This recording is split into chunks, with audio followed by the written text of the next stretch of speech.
नमस्कार दोस्तों, आप सभी का स्वागत है एक बार फिर से आपके अपने YouTube channel target government post में। UP triple C PET exam के लिए फुल पेपर है, कंप्लीट सेशन आप सभी लोगों के लिए।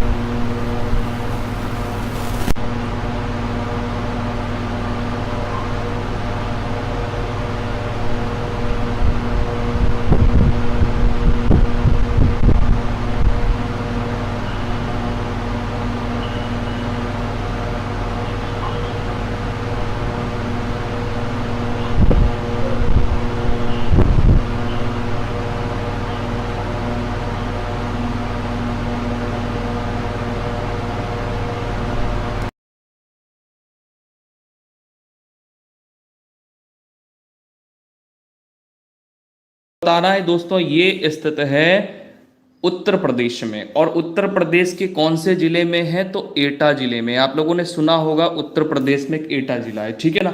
अगले क्वेश्चन में आ जाएंगे। अगला क्वेश्चन ये रहा आपके स्क्रीन पे, दूसरा नंबर है। दूसरे नंबर क्वेश्चन में आपसे ये पूछ रहा है कि राज्याभिषेक समारोह का विवरण निम्नलिखित में से किसमें किया गया है? सभी प्यारे भाई बहन फटाफट से आंसर करेंगे। राज्याभिषेक समारोह का विवरण निम्नलिखित में से किस मतलब कह रहा है कि राज्याभिषेक समारोह का जो विवरण है निम्नलिखित में से किसमें किया गया है? अथर्ववेद में किया है, विष्णु पुराण में किया है, या केनोपनिषद में किया है? केनोपनिषद और ऐतरेय ब्राह्मण दिया गया है। तो इनमें से आपको बताना है वेद पुराण है या फिर कोई उपनिषद है ना। किसमें राज्याभिषेक समारोह का विवरण है? तो यहां पे आपका राइट आंसर हो जाएगा ऐतरेय ब्राह्मण ऋग्वेद, जो कि ब्राह्मण ग्रंथ है, ठीक है। इसमें राज्याभिषेक समारोह का विवरण किया गया है। नेक्स्ट अगले क्वेश्चन में आ जाएंगे। अगला क्वेश्चन ये रहा आपके स्क्रीन पे, तीसरा नंबर प्रश्न है। यहां पर आपसे ये कह रहा है गौतम बुद्ध ने अपना पहला उपदेश कहाँ दिया था? सबको मैं बता चुका हूं भाई कि गौतम बुद्ध से रिलेटेड आपको प्रश्न पेपर में जरूर मिलेगा, तो मिस मत करिए। सभी जितने मॉडल पेपर आपको करवाए जा रहे हैं आप ज्वाइन करते रहें, क्योंकि हर मॉडल पेपर आपके लिए बहुत जरूरी है, ठीक है। आपकी प्रैक्टिस डेली हो पाएगी, डेली आप एक पेपर लगा पाएंगे। गौतम बुद्ध ने अपना पहला उपदेश कहां दिया था? सभी जानते हैं सारनाथ में। कहां दिया था? सारनाथ में दिया था, ठीक है ना। ऑप्शन नंबर आपका यहां पे सी बिल्कुल करेक्ट हो जाएगा। नेक्स्ट क्वेश्चन पे आ जाएंगे। अगला क्वेश्चन ये रहा आपके स्क्रीन पे, चौथा नंबर क्वेश्चन है। यहां पर आपसे कह रहा है लाहौर में बादशाही मस्जिद का निर्माण किसने करवाया था? लाहौर में बादशाही मस्जिद का निर्माण किसने करवाया था? चौथे नंबर प्रश्न में राइट आंसर हो जाएगा औरंगजेब ने। किसने करवाया? औरंगजेब ने लाहौर में बादशाही मस्जिद का निर्माण करवाया, ठीक है। अगले क्वेश्चन में आ जाइए। अगला क्वेश्चन ये रहा, पांचवा नंबर आपके स्क्रीन पे। 1857 के विद्रोह के दौरान मुगल सम्राट था कौन? अर्जुन कुमार, गुड मॉर्निंग भाई, गुड मॉर्निंग सभी प्यारे भाई बहनों को।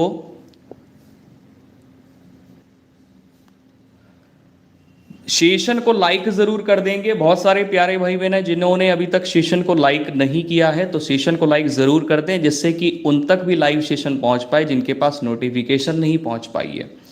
पांचवें नंबर प्रश्न में आपका राइट आंसर हो जाता है बहादुर शाह द्वितीय। 1857 के विद्रोह के दौरान मुगल सम्राट था। नेक्स्ट अगले क्वेश्चन में आ जाएंगे। अगला क्वेश्चन यहाँ पे छठा नंबर आपके स्क्रीन पे है। यहां पर आपसे क्या कह रहा, ध्यान देना। भारतीय राष्ट्रीय कांग्रेस का चुना गया प्रथम मुस्लिम अध्यक्ष कौन था? जल्दी से बताएंगे। यहां पर पूछा गया है भारतीय राष्ट्रीय कांग्रेस का चुना गया प्रथम मुस्लिम अध्यक्ष कौन था? निम्न में से राइट आंसर क्या हो जाएगा भाई? राइट आंसर यहां पर क्या होगा? तैयब जी। चलो भाई देख लेते हैं किसका किसका आंसर यहां पे राइट हो रहा है। जिनका जिनका आंसर यहां पे राइट हो रहा है वो है option number C, Badruddin Tyab ji. Option number C. ध्यान रखिएगा, अगले क्वेश्चन में आ जाएंगे। 7वां नंबर प्रश्न ये रहा आपके स्क्रीन पे। यहां पर आपसे ये पूछा जा रहा है, बताइए किस अधिनियम को माउंटेग्यू चेम्सफोर्ड सुधार के नाम से भी जाना जाता है। चार विकल्प आपके स्क्रीन पे हैं। अधिनियम जो ऑप्शन नंबर ए में दिया गया, भारतीय स्वतंत्रता अधिनियम 1947। दूसरा दिया गया है भारतीय शासन अधिनियम 1919। तीसरा दिया गया है पिट्स इंडिया एक्ट 1784। और जो चौथा ऑप्शन दिया गया है वो है चार्टर एक्ट 1813। तो यहाँ पे राइट आंसर आपका क्या हो जाएगा, चार्टर एक्ट 1813। मॉन्टेग्यू चेम्सफोर्ड सुधार के नाम से भी जाना जाता है चार्टर एक्ट 1813 को। तो आंसर यहाँ पर आपका ऑप्शन नंबर डी बिल्कुल करेक्ट होगा। नहीं नहीं सॉरी, डी नहीं होगा, भारतीय शासन अधिनियम 1919 होगा। नहीं नहीं सही कर रहे हो आप लोग, ठीक ठीक ठीक ठीक है, 1919 ही होगा। नहीं 13 नहीं है, 1813 नहीं है, ठीक है सही है। हाँ भारतीय शासन अधिनियम, ठीक है। भारतीय शासन अधिनियम 1919 को मॉन्टेग्यू चेम्सफोर्ड सुधार के नाम से जाना जाता है। हाँ हाँ नहीं सही है, सही है, सही, जिन लोगों ने किया उनका सही है, ठीक है, परेशान ना हो। चलो वो थोड़ा सा मैं कहीं और ही पहुंच गया था। चलो अगले क्वेश्चन में आ जाओ। 8वें नंबर में यहाँ पर आपसे कह रहा है निम्नलिखित ऐतिहासिक घटनाओं को उनके समय के अनुसार यानी काल क्रमानुसार व्यवस्थित करें। यहाँ पे चार विकल्प आपके स्क्रीन पे हैं, उससे पहले तीन आपको घटनाएं दी गई हैं, उनको आपको क्रम से लगाना है। 8वें नंबर पे ध्यान देंगे, बंगाल विभाजन, चंपारण सत्याग्रह और फिर जलियांवाला बाग हत्याकांड। ठीक है, पहले बंगाल विभाजन कब हुआ, 1905 में, चंपारण 1917 में और जलियांवाला बाग हत्याकांड 1919 में। तो आप यहाँ पर देख लीजिए कौन सा वाला विकल्प आपका सही होगा। 213 कहाँ दिया है, ऑप्शन नंबर सी। तो सी राइट हो गया आपका यहाँ पे। भाई जल्दी से सेशन को सभी प्यारे भाई बहन लाइक कर दें, बहुत अच्छा लगेगा हमें, और भी लोगों तक लाइव सेशन पहुँच पाएगा और भी लोग छोड़ पाएंगे, क्योंकि ये संख्या बढ़ नहीं रही है। तो संख्या बढ़ेगी तभी जब आप लोग सेशन को लाइक करेंगे, शेयर करेंगे।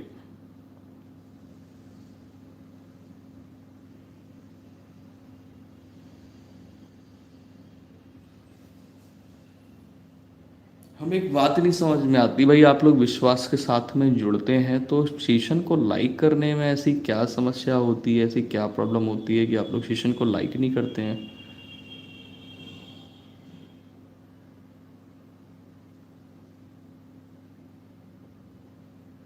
वाह, शिवी सिंह कितना फास्ट चलें बेटा, कितना फास्ट चलें।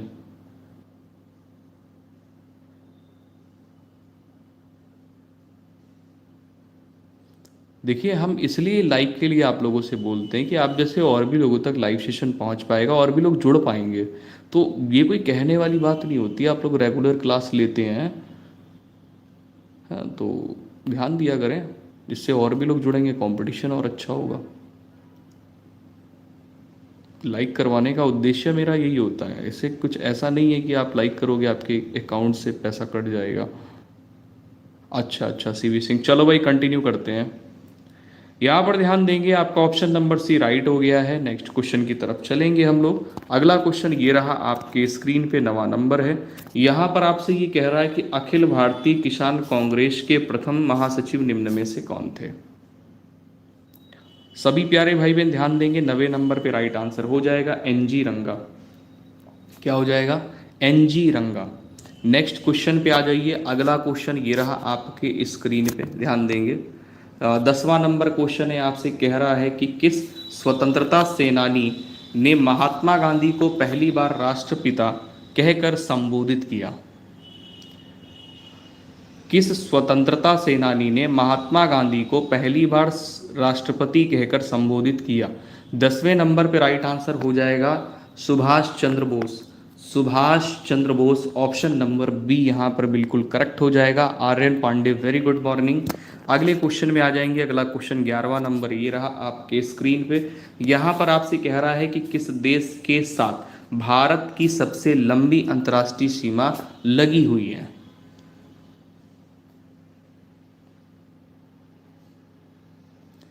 11वें नंबर प्रश्न में right answer option number D कर लेंगे, बांग्लादेश। देखिए, बांग्लादेश भारत की अंतर्राष्ट्रीय सीमा साझा करता है और जो कि सबसे लंबी अंतर्राष्ट्रीय सीमा साझा करता है।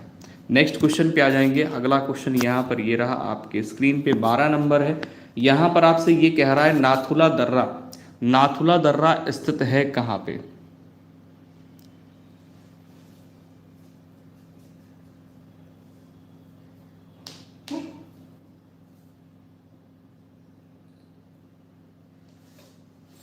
नाथुला दर्रा स्थित है कहाँ पे? 12 नंबर प्रश्न में राइट आंसर आपका हो जाता है भारत।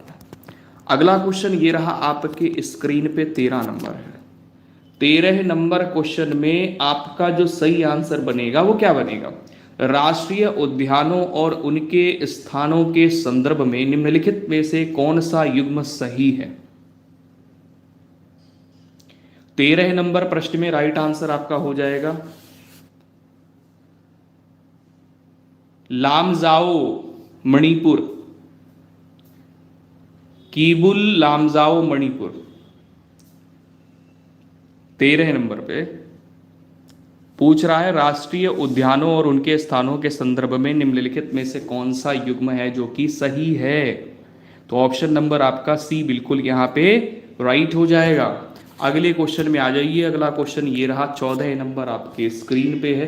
कह रहा सूर्य से बढ़ती दूरी के अनुसार ग्रहों का निम्नलिखित में से कौन सा क्रम सही है?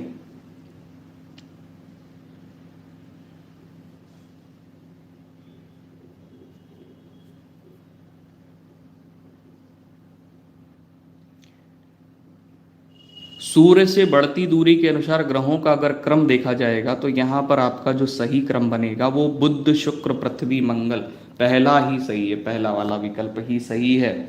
अगले क्वेश्चन में आ जाएंगे। अगला क्वेश्चन ये रहा, 15 नंबर आपके स्क्रीन पर है। इसमें है 90 ईस्ट रिज कहाँ स्थित है? 90 ईस्ट रिज कहाँ स्थित है? 15 नंबर पे राइट आंसर हो जाएगा Hind Mahasagar, option number C. Next question पे आ जाइए। अगला क्वेश्चन यहाँ पे 16 नंबर है। यहां पर आपसे ये कह रहा है कि मिश्रित अर्थव्यवस्था क्या है? मिश्रित अर्थव्यवस्था क्या है?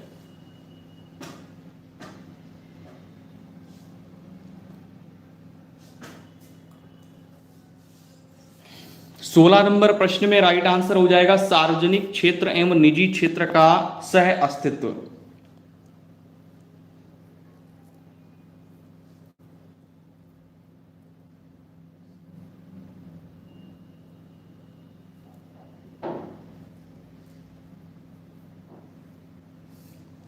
सोलह नंबर प्रश्न में राइट आंसर ऑप्शन नंबर यहां पे ए कर लेंगे, सार्वजनिक क्षेत्र एवं निजी क्षेत्र का सह अस्तित्व। मिश्रित अर्थव्यवस्था क्या है? अगले क्वेश्चन में आ जाएंगे 17 नंबर में। यहां पे आपसे ये कह रहा है निम्नलिखित में से कौन वर्तमान में सेबी के अध्यक्ष हैं?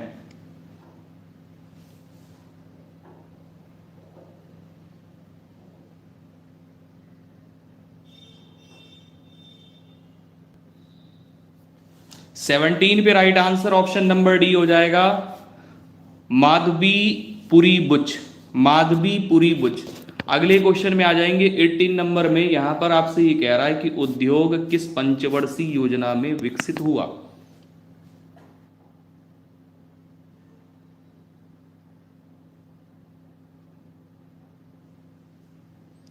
चलिए, बहुत अच्छी बात है।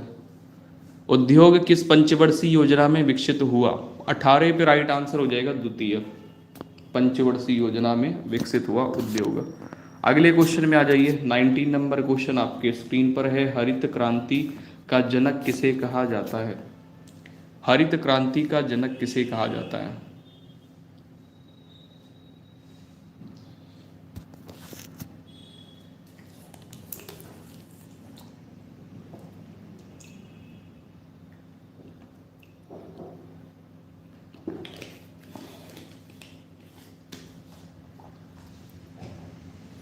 हरित क्रांति का जनक किसे कहा जाता है? राइट आंसर हो जाएगा Norman Borlaug, option number D. Next question पे आ जाओ। अगला क्वेश्चन ये रहा आपके स्क्रीन पे 20 नंबर।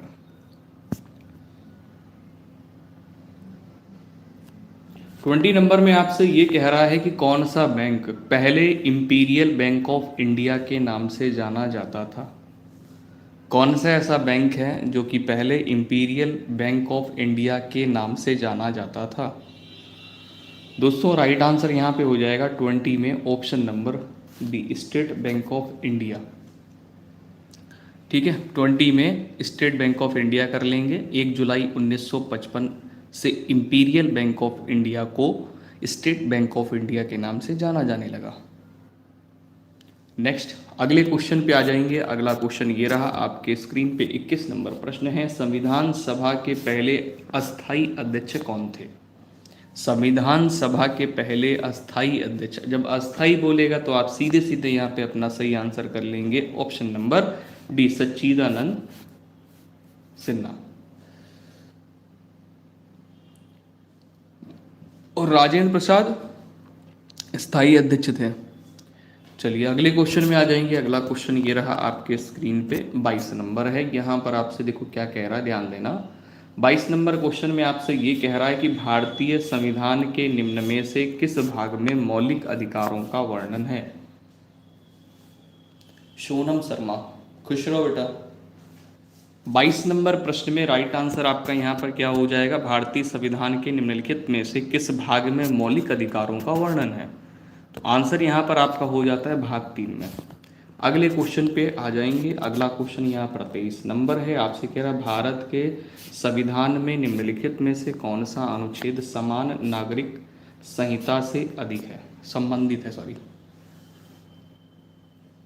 ध्यान देना। भारत के संविधान में निम्नलिखित में से कौन सा अनुच्छेद समान नागरिक संहिता से संबंधित है। तो 23 नंबर प्रश्न में आ जाएंगे।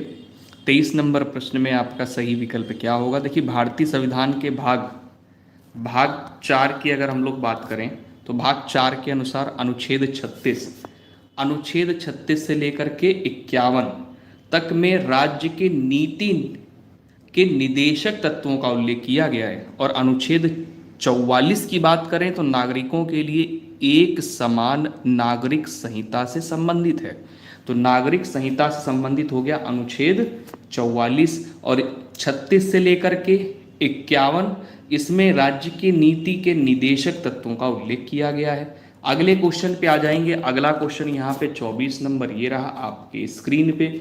यहाँ पर आपसे कह रहा है कि भारत के वित्त आयोग की नियुक्ति कौन करता है।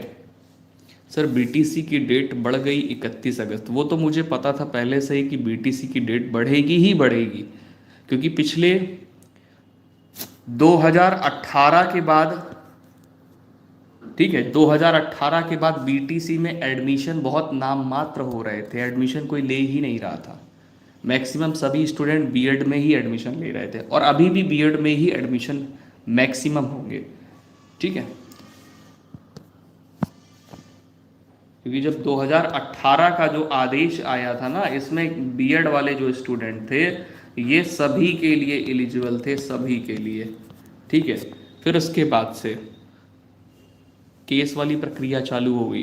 जब केस वाली प्रक्रिया चालू हो गई तो राजस्थान से कुछ और आदेश हुए, उसके बाद में फिर मामला सुप्रीम कोर्ट पहुंचा, सुप्रीम कोर्ट में कुछ और ही आदेश हो गए। तो ये सारा मामला चल रहा है, उसके लिए आप लोग टेंशन ना लें, बाकी अपनी पढ़ाई पे फोकस करें, पेट एग्ज़ाम में अच्छे नंबर लाएं और आने वाली भर्ती में भाग लें, मुख्य परीक्षा दें और अब सरकारी नौकरी करके मौज करें। ठीक है, ज़्यादा समय इधर देंगे तो फिर परेशान हो जाएंगे। भारत के वित्त आयोग की नियुक्ति कौन करता है। 24 पे right answer option number C हो जाएगा, भारत के राष्ट्रपति करते हैं। अगले क्वेश्चन में आ जाएंगे। अगला क्वेश्चन ये रहा आपके स्क्रीन पे 25 नंबर क्वेश्चन है। आपसे यहाँ पर ये कह रहा है 73वें संवैधानिक संशोधन अधिनियम द्वारा भारतीय संविधान में कौन सा भाग जोड़ा गया है।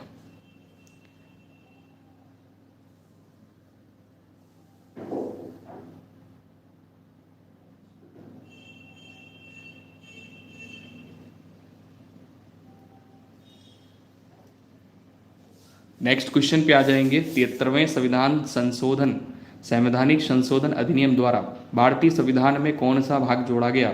तो आंसर यहाँ पर आपका बन जाता है भाग 9 को जोड़ा गया। ठीक है, ऑप्शन नंबर आपका यहाँ पे ए राइट होगा। नेक्स्ट क्वेश्चन आ जाइए। अगला क्वेश्चन यहाँ पर है पारसेक किसकी इकाई है, मतलब पारसेक जो है ना ये किसकी यूनिट है, किसका मात्रक है, किसकी इकाई है। चलिए आंसर करेंगे। बहुत सारे प्यारे भाई बहन जुड़े हुए, भाई सेशन को लाइक ज़रूर आप लोग कर दिया करें, जिससे कि और भी लोगों तक लाइव सेशन पहुंच पाए और भी लोग जुड़ पाए। राइट, 26 नंबर पे right answer option number D हो जाएगा, दूरी। अगले क्वेश्चन में आ जाएंगे। अगला क्वेश्चन ये रहा, आपके स्क्रीन पे है 27 नंबर। एक सीधी सड़क पर कार की गति, खाली जगह गति का उदाहरण है। एक सीधी सड़क पर कार की गति, खाली जगह गति का उदाहरण है।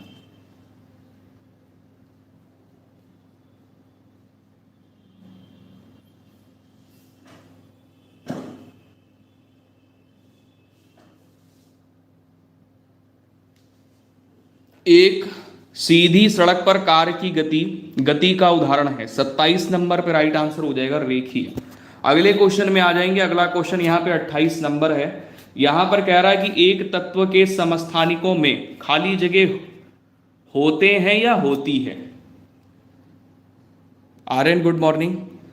यहां पर आ जाएंगे, एक तत्व के समस्थानिकों में समान भौतिक गुण होते हैं, भिन्न रासायनिक गुण होते हैं, या न्यूट्रॉनों की जो संख्या है वो भिन्न भिन्न होती है, अब भिन्न परमाणु संख्या होती है।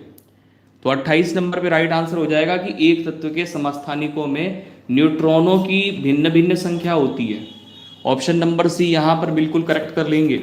अगले क्वेश्चन में आ जाएंगे। 29 नंबर क्वेश्चन आपके स्क्रीन पर है। निम्नलिखित में से किसे अनुवांशिकी का जनक कहा जाता है। काफी अच्छा क्वेश्चन है ये दोस्तों। निम्न में से किसे अनुवांशिकी का जनक कहा जाता है। मेंडल को, डे ब्रीज को, लैमार्क को, डार्विन को। राइट आंसर यहां पर क्या हो जाएगा।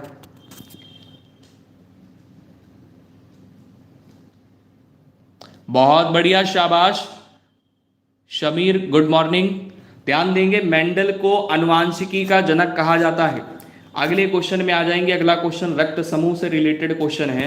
यहां पर कह रहा है किस रक्त समूह को सर्वाग्राही कहा जाता है। मतलब सर्वाग्राही का मतलब हो गया कि वो ग्रहण कर सकता, ग्राही, सर्वदाता नहीं बोला गया है, सर्वग्राही बोला गया है। सर्वग्राही जो ग्रहण कर सकता है, तो यहां पर हो जाएगा ए बी, ये सर्वग्राही होता है। ठीक है, ए बी पॉजिटिव। अगले क्वेश्चन में आ जाएंगे। अगला क्वेश्चन यहां पर 31 नंबर है। 31 नंबर क्वेश्चन ध्यान दीजिएगा। यहां पर एक क्वेश्चन दिया गया है जो कि मैथ्स का क्वेश्चन है, और मैथ्स में आप सभी जानते हैं कि बहुत कठिन नहीं, बहुत आसान से क्वेश्चन आएंगे, कैलकुलेटिव क्वेश्चन आएंगे, और केवल सिर्फ 5 क्वेश्चन आएंगे जो कि आप सभी को गलत नहीं करने हैं। राइट, अब यहां पर आ जाएंगे भाई, फटाफट से सॉल्व करेंगे। देखो यहाँ पे बहुत आसान सा तरीका लग रहा है। आप यहाँ पर देखोगे ये संख्या, ये संख्या, ये संख्या 3 बार मल्टीप्लाई में दी और मैच कर रही है। सेम संख्या यहाँ पर भी वही सिचुएशन है। और यहाँ पर आप देखोगे कि ये जो संख्या है ये दशमलव में भी है, और इस प्रकार से इन दोनों को मल्टीप्लाई सेम सेम किया गया, और यहाँ पर भी दशमलव लगा करके सेम सेम मल्टीप्लाई किया गया। राइट, फिर इन्हीं दोनों संख्याओं को इस प्रकार लिखा गया। दोस्तों यहाँ पर क्या करोगे, जब आप देख रहे हो कि सभी एक एक अंकों से पहले दशमलव लगा है और मल्टीप्लाई में है सभी, तो यहाँ पर दशमलव अगर आप रिमूव करते हो, हटा देते हो, रिमूव कर दोगे, हटा दोगे, तो ये समझ लीजिए कि नीचे आपको कितना मिलेगा, 100 मिल जाएगा भाई। एक जीरो इधर से, एक जीरो इधर से आ गया है, यहाँ पर भी 100 मिल जाएगा। तो यहाँ से हमने क्या किया, 100 को कॉमन ले लिया। जब 100 को आप यहाँ से कॉमन ले लोगे तो 100 क्या होगा, बाहर इस प्रकार से निकल जाएगा। और जब ये बाहर 100 आएगा तो इसका मल्टीप्लाई कहाँ होगा, ऊपर हो जाएगा। ठीक है, अच्छा ऊपर के ना फॉर्मूला बन रहा है, कौन सा फॉर्मूला बन रहा है, ए क्यूब प्लस बी क्यूब का, जो कि फॉर्मूला ओपन करने पर क्या बन जाता है, ओपन करने पर फॉर्मूला बनता है एक ब्रैकेट में ए प्लस बी और दूसरे ब्रैकेट में ए स्क्वायर प्लस बी स्क्वायर और माइनस ए बी। यही फॉर्मूला आप देखोगे तो यहाँ पर बन रहा है ए स्क्वायर बी स्क्वायर और माइनस ए बी। हमने यहाँ से जब पॉइंट को रिमूव कर दिया है, पॉइंट को हटा दिया है, पॉइंट को हटा दिया, पॉइंट को यहाँ पर बिल्कुल भी आप लोग काउंट नहीं करेंगे, क्योंकि पॉइंट को हटा करके हमने यहाँ पर क्या किया था, नीचे 0 इंक्रीज किए थे और 100 को बाहर निकाला हुआ था। ठीक है ना, इतनी बात सबको समझ में आ गई। अच्छा अब देखो, आप ये देखोगे ये वाला जो फॉर्मूला है ये मैच कर रहा है, तो ये फॉर्मूला जब मैच कर रहा है तो ये से ये क्या होगा, कट जाएगा, डिवाइड में है, कट जाएगा, केवल कितना बचेगा, ए प्लस बी बचेगा, ए प्लस बी। यानी यहाँ पर आपको मिल गया ए प्लस बी और नीचे 1/100, तो ये 100 का मल्टीप्लाई यहाँ पर हो जाएगा। ठीक है, तो इसका मल्टीप्लाई क्या कर देंगे, यहाँ पे कर देंगे। अच्छा, ए वैल्यू क्या थी, ये ए थी और ये बी वैल्यू थी, तो ए यहाँ पर कितना हो गया 775 ये हो गया, प्लस 225 ये हो गया, जोड़ करके क्या करोगे 100 से मल्टीप्लाई कर दोगे। ठीक है ना, 100 से मल्टीप्लाई तो कर लो, यहाँ पे जोड़ोगे तो बन जाएगा 1000 और 100 से मल्टीप्लाई करोगे तो बन जाएगा 1,00,000। तो आंसर यहाँ पर ऑप्शन नंबर बी हो गया। बोलो किसको नहीं समझ में आया?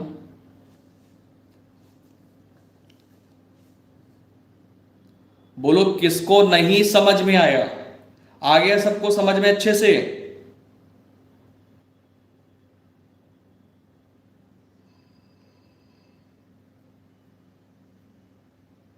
क्लियर हो गया? चलो बहुत बढ़िया, शाबाश। अगले क्वेश्चन में आ जाएंगे आप लोग। भाई सेशन को लाइक नहीं कर रहे हैं ना, बिल्कुल भी अच्छा नहीं लग रहा मुझे।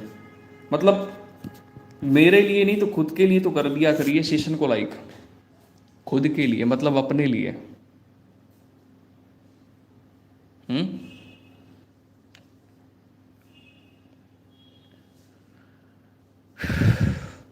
आधे से ज़्यादा लोगों ने सेशन को लाइक नहीं किया हुआ है। ऐसी क्या समस्या हो जाती है, ऐसी क्या प्रॉब्लम होती है आप लोगों को सेशन को लाइक करने में?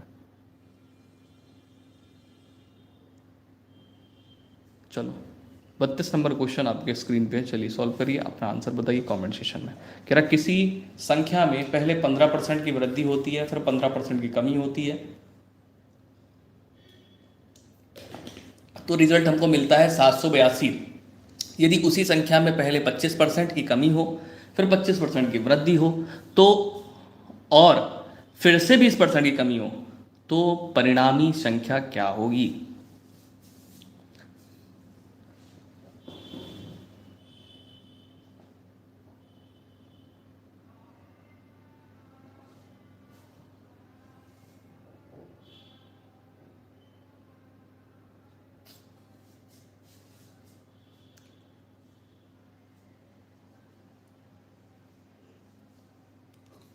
करिए, आंसर दीजिए भाई जल्दी से, सभी प्यारे भाई बहन फटाफट से।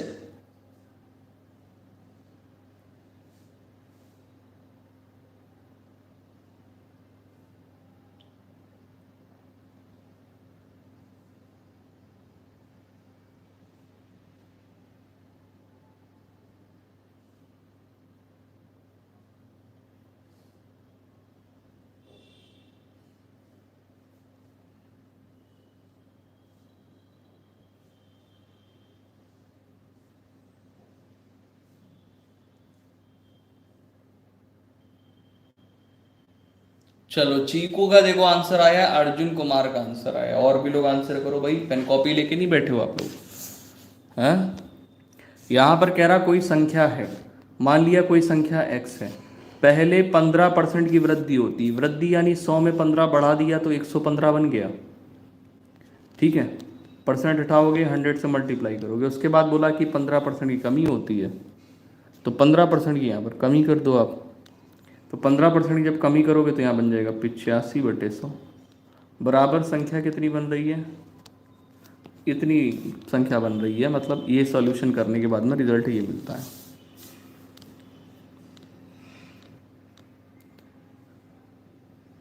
ठीक है, इतनी बात समझ में आ गई सबको? इतनी बात सबको समझ में आ गई कि नहीं आ गई? फिर कह रहा है यदि उसी संख्या में पहले 25% की कमी कर दी जाए, फिर 25% की वृद्धि कर दी जाए। समझना बात को?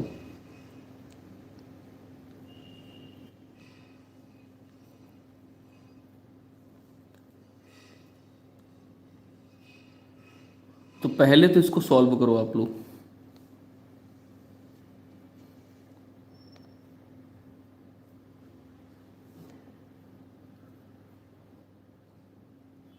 जब इसको सॉल्व करोगे तो यहाँ पे सॉल्व करने के बाद में आपको वैल्यू मिलेगी 800।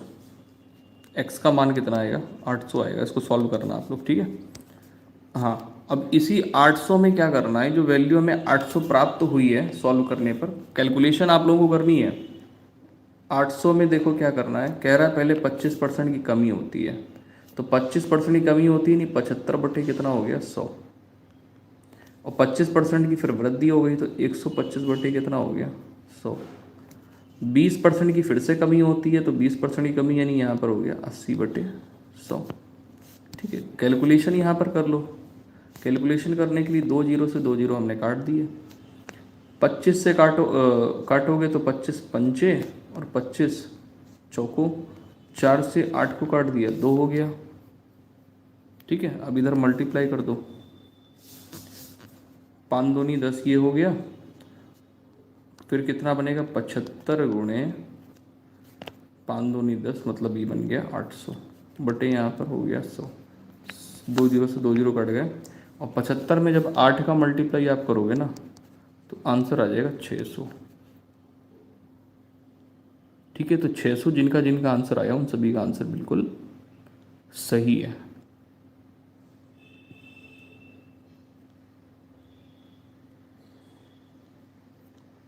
ठीक है,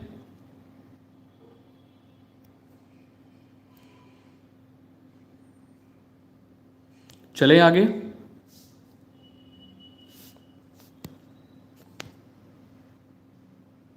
ये रहा 33 नंबर क्वेश्चन आपके स्क्रीन पे। रश्मि मिश्रा खुश रहिए। यहाँ पे भी वही सिचुएशन देखो, फॉर्मूला लगाएंगे a प्लस बी का whole of square plus a minus B का होल ऑफ स्क्वायर। ठीक है, नीचे क्या है देखो, ये सेम सेम है ना, तो यहाँ पर क्या बन रहा है देखो, a स्क्वायर बन रहा है प्लस बी स्क्वायर बन रहा है ये।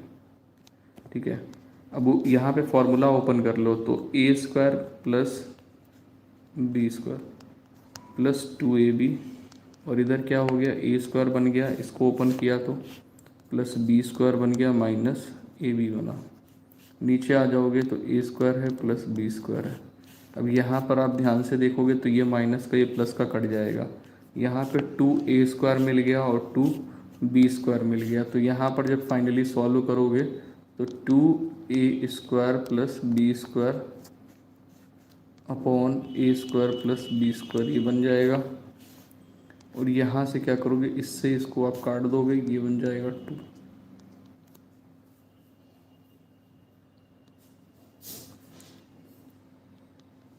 ठीक है, आंसर कितना आ जाएगा, सिर्फ 2। आंसर कितना आ जाएगा, सिर्फ 2 आएगा। तो जहाँ पर भी ऐसे क्वेश्चन दिया जाए यही कॉन्सेप्ट लगाएंगे, फॉर्मूले आपको आने चाहिए।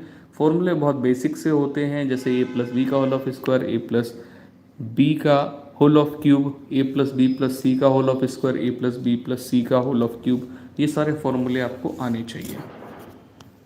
ये ऐसे फॉर्मूले इनकी कहीं भी ज़रूरत पड़ सकती है आपको। चलिए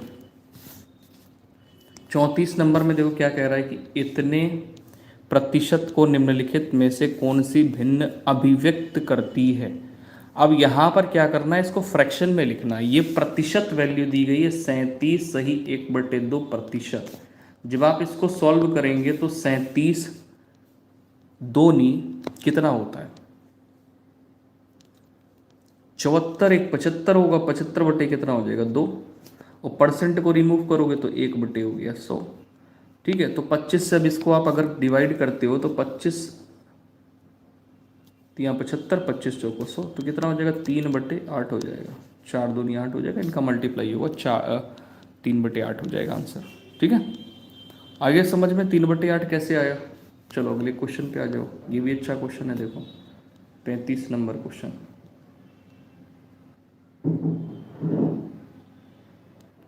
35 नंबर क्वेश्चन देखो आपके स्क्रीन पे आ गया।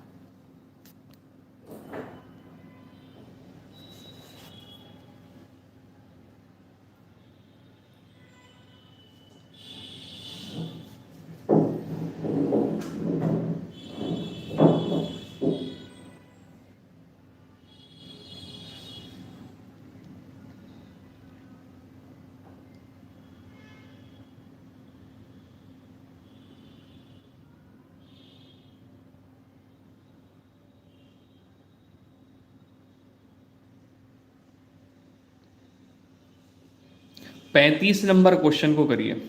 8 वर्ष पहले ए और बी की आयु का अनुपात 9:10 था। अब से 4 वर्ष बाद उनकी आयु का अनुपात 12:13 हो गया।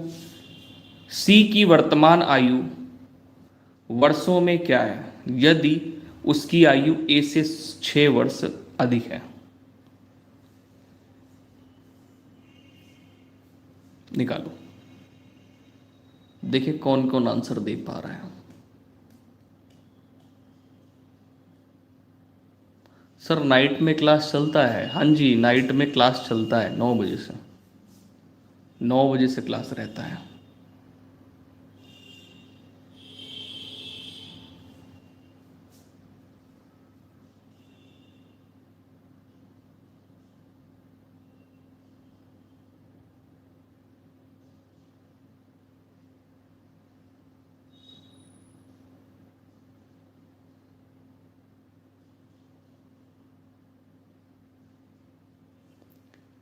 नोटिफिकेशन नहीं मिलता है, बट आप टेलीग्राम ज्वाइन कर लीजिए। टेलीग्राम में हम शेयर कर देते हैं जैसे ही क्लास आपकी शुरू होती है।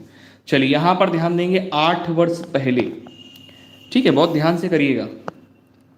8 वर्ष पहले की बात हो रही है। ए की आयु और बी की आयु का अनुपात 9:10 है।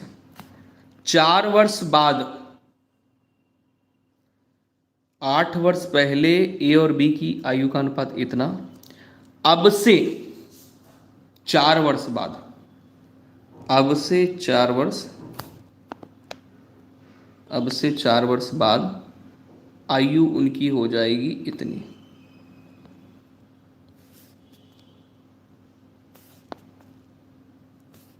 ठीक है, ये पहले का दिया था, ये पहले का है और इसमें प्लस लगाएंगे क्योंकि ये अब से यानी वर्तमान से 4 वर्ष बाद इनकी आयु का अनुपात इतना हो जाएगा। पहले इतना कर लो कि ए और बी की आयु है कितनी। तो जब भी ऐसे क्वेश्चन आपको दिया जाए तो इनके बीच में अंतर देख लो, समान है। 3 का अंतर यहाँ पर भी आपको दिख रहा है, 3 का अंतर यहाँ पर भी आपको दिख रहा है। थोड़ा सा पेन सही से नहीं चल रहा, 3 का अंतर आपको यहाँ पे मिल रहा है, ठीक है। और इन दोनों को जोड़ लेंगे क्योंकि देखिए 8 वर्ष पहले और अब से 4 वर्ष बाद, तो 8 4 कितना हो गया यहाँ पे 12 वर्ष, 3 बराबर 12 वर्ष, ठीक है। यानी इस प्रकार से लिखेंगे 3 बराबर 12 वर्ष, तो 1 बराबर कितना होगा 4। अब निकालना क्या है भाई, निकालना है कि ए की आयु कितनी है और बी की आयु कितनी है। तो ए की हमें निकालनी क्योंकि ए से हम सी की आयु निकाल पाएंगे। तो अगर 8 वर्ष पहले की आयु निकालनी है तो इस 4 का मल्टीप्लाई कहाँ करोगे 9 में।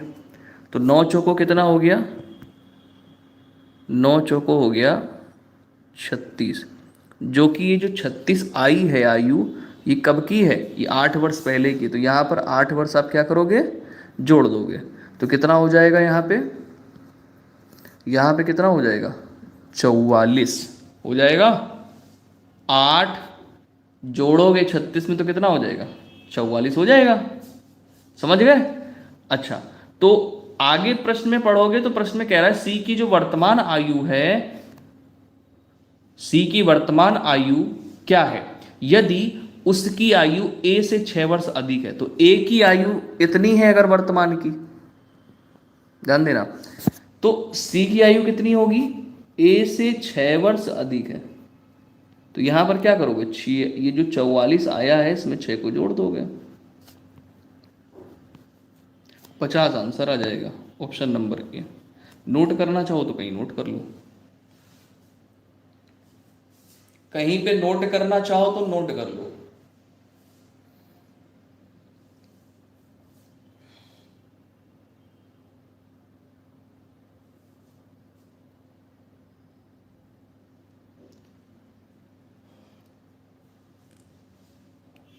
देखिएगा, समझिएगा, मैं बोल रहा हूं, फिर से देख लीजिए।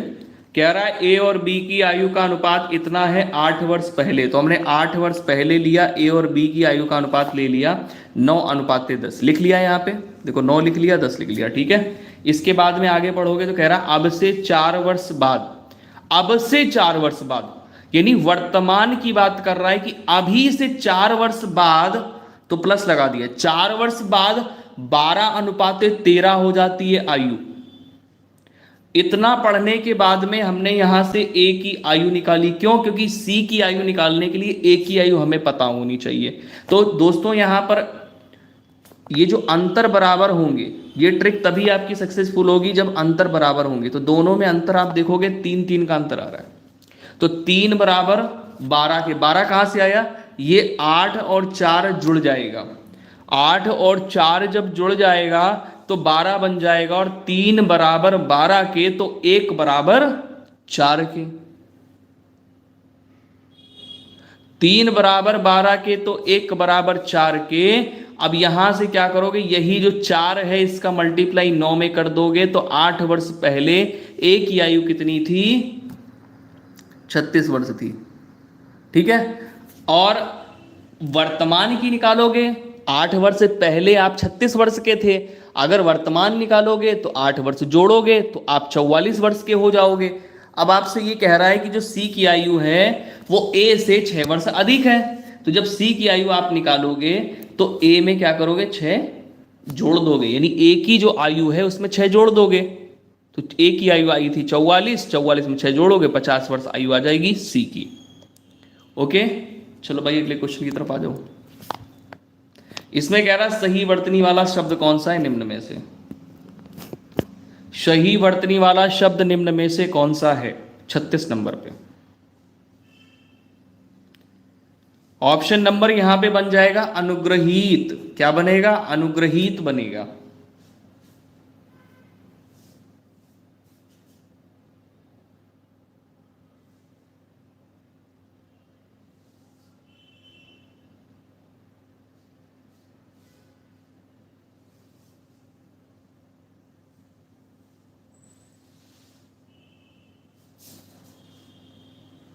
नेक्स्ट क्वेश्चन आ जाइए। अगला क्वेश्चन ये रहा आपके स्क्रीन पे, 37 में कह रहा वीरों का कैसा हो वसंत कविता किसने लिखी? 37 में वीरों का कैसा हो वसंत कविता किसने लिखी?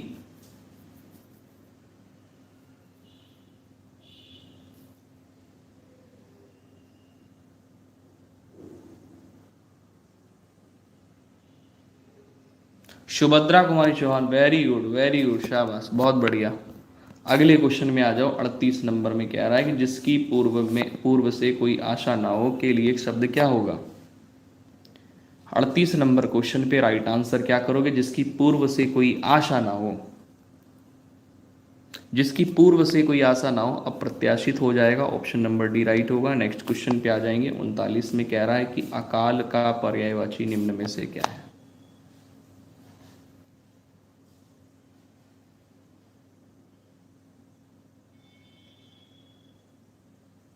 अकाल का पर्यायवाची निम्न में से क्या है? आंसर बन जाएगा दुर्भिक्ष। क्या बनेगा? दुर्भिक्ष।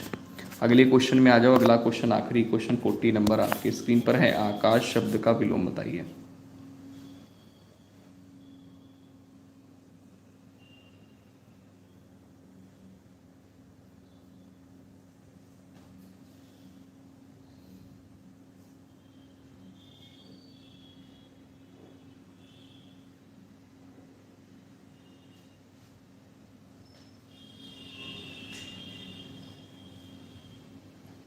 फोर्टी पे right answer option number C हो जाएगा। आकाश का पाताल होता है। अब इसके बाद हम लोग मिलेंगे 1 बजे वाली क्लास में।